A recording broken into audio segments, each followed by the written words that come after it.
At kaugnay po sa nagpapatuloy pa rin investigasyon sa shooting incident sa Ateneo de Zamboanga University, makakausap po natin Zamboanga City Mayor Kimmer Adan Olaso. Mayor, magandang umaga po sa inyo.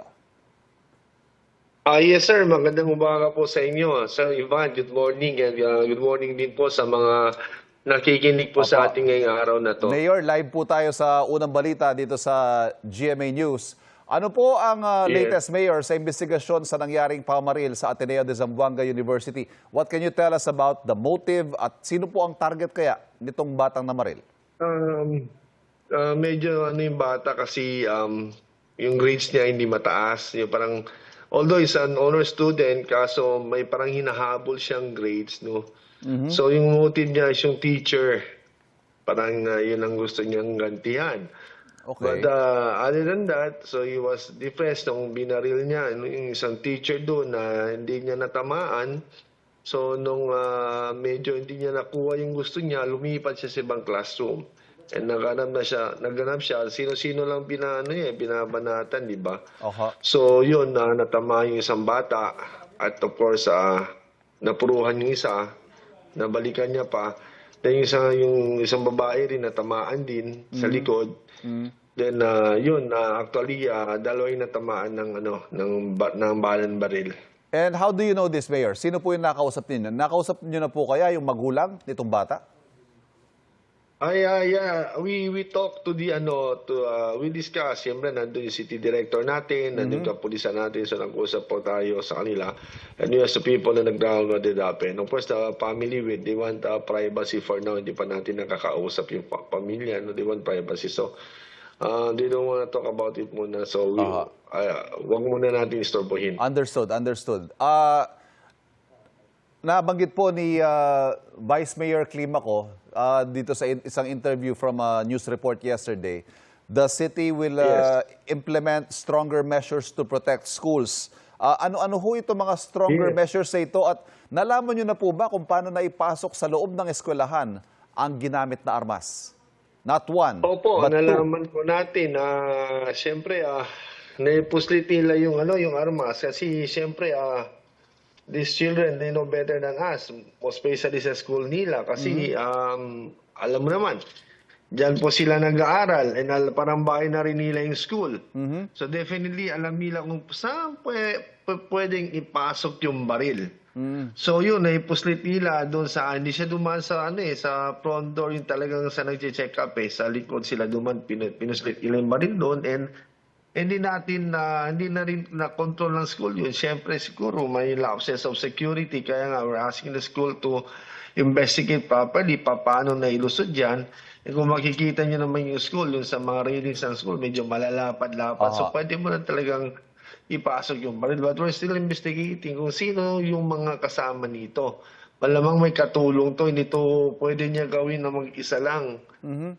May katulong pa ito. That's why inimbestiga pa mo natin kahapon hindi po talaga natin makuha yung full details na investigation kasi alam niyo naman po marami rin talagang yung problema, hindi lang yan. So maraming issue na talagang tinatalakayan natin muna yung controlling the crowd, controlling the school, the situation. So yun po, but maybe by today or another day we will know what's the real score and real truth of this story po. Pero habang iniimbestigahan po natin, ano ho kaya yung mga immediate measures na ipapatupad ng lokal na pamahalaan sa ating mga ibang mga paaralan dyan sa city para maprotektahan po ang ating mga mag-aaral at gayon din ang mga guro? Immediately po, sabi po nga natin na yung kapulisan natin, I want them to be in different school na dapat na magpo-posting po sa bawat station. So, dapat meron po tayo sa eskwelahan. And nandiyan po yung kapulisan natin. Within 3 minutes, na-responde na kagad. Wala bang 5 minutes, naka-respond na kagad yung kapulisan natin. But the problem, sir, we don't have the full authority to control the school because that is private individual. Yes. Except for a government school, pwede natin i-control. But for private individual, di po natin makontrol yan. Pero nasa labas po yung kapulisan natin. And pertaining to peace and order, okay naman yung peace and order na syudad. Wala naman po tayong problema. Wala naman tayong insurgency. But it so happen na ito nangyari sa kabataan na ito, Simply because this is what they watch on TV, what they watch on the, YouTube, sa Social mga media, ano nila, sa mga cellphones nila. So ito po nangyayari, kaya nga sabi ko, I'm calling on the Congress and the Senate to study furthermore anong pwedeng batas na pwedeng isulong, no? We're not condemning Roblox kasi nga sabi nila mga online games na Yes. hindi naman natin kinokondena yan, but dapat kung may Roblox man, may a certain point lang na pwedeng ipasa sa mga bata na pwede nilang panoorin. Not to that point na sometimes na sinasabi nga nila na yung parang tinitwist mo na yung mind ng mga bata na to do something wrong, no? Aha. So, yun lang ang sa akin. Meron ho bang mga gagawing interventions, Mayor, either from Ateneo or from the national government or the local government para naman ho matulungan yung mga batang na trauma dahil ho dito sa malagim na pangyayaring ito? Of course, from Ateneo, they will do that. And on our side, we'll do that also. Kasi kailangan yung mga bata na trauma, they have to go on psychological exams. And we have to we will see kung ano po, what we can do on them, no? Ito yung pinakamabigat, sir, eh. Kasi hindi sinasanay sa ganun, eh. Akala nila, as per interview, akala ng bata, biro-biro lang yun na puputukan niya. Eh. Yes. Pero tinototohanan niya. So this can happen not only in Zamboanga City, but this can happen also in the entire country. Yes. Eh, sabi ko, the government, especially the national government, to step up immediately. Kailangan talaga, they have to step up immediately, do another action for this. Kasi nangyari na last time sa ibang lugar, parang Tacloban somewhere. Yes. Eh, nangyari na naman dito sa Zamboanga. So, we cannot let this happen anymore. Kaya nga sabi ko, it depends on how we submit the news to the people. We have to submit what's the truth and anong katotohanan. Eh, mayroon mga iba kasi, they keep on putting on message on social media. Hindi naman tama minsan yung notisya, yung news. Mali po. Kaya dapat mano tayo yung ayun, news na totoo. Like ngayon, nakikipag-usap ako sa inyo sa GMA.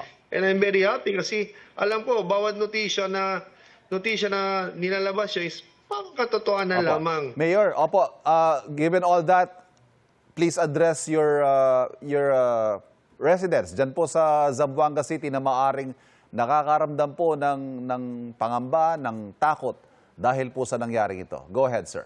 Opo, I'm calling all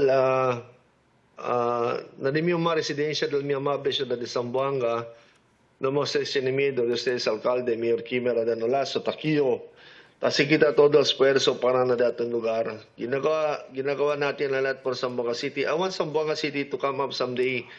Hindi tayo maging dehado, even peace and order, tourism, we're trying to promote Zamboanga. Huwag kayong matakot, nandito ako and I'm very much supporting you. And of course, today we declared na wala tayong walang pasok, the whole level from kinder to college level for the morning of to mourn the passing of the two students, no? We have to give respect to them. Okay, wala tayong ma-blame dito. We cannot blame the shooters and they're both victims of this problem, no? Kaya nga sabi ko, we need the help of the national government for this. Implementing rules and regulations, ginagawa po natin, but we need laws for this, for a certain matter like this. And sana matulungan tayo ng national government. Numastres siya na miedo, huwag kayong matakot. Nandito ako, yari sadya ako, bangunin yung problema magtabang-tabang sadya kita. Christian, iba ni Islam, magtulong-tulong tayo, hindi tayo pwede mag-away. Yun lang po. Maraming salamat, sir. Mayor, maraming salamat. Nakausap po natin Zamboanga City Mayor Olaso.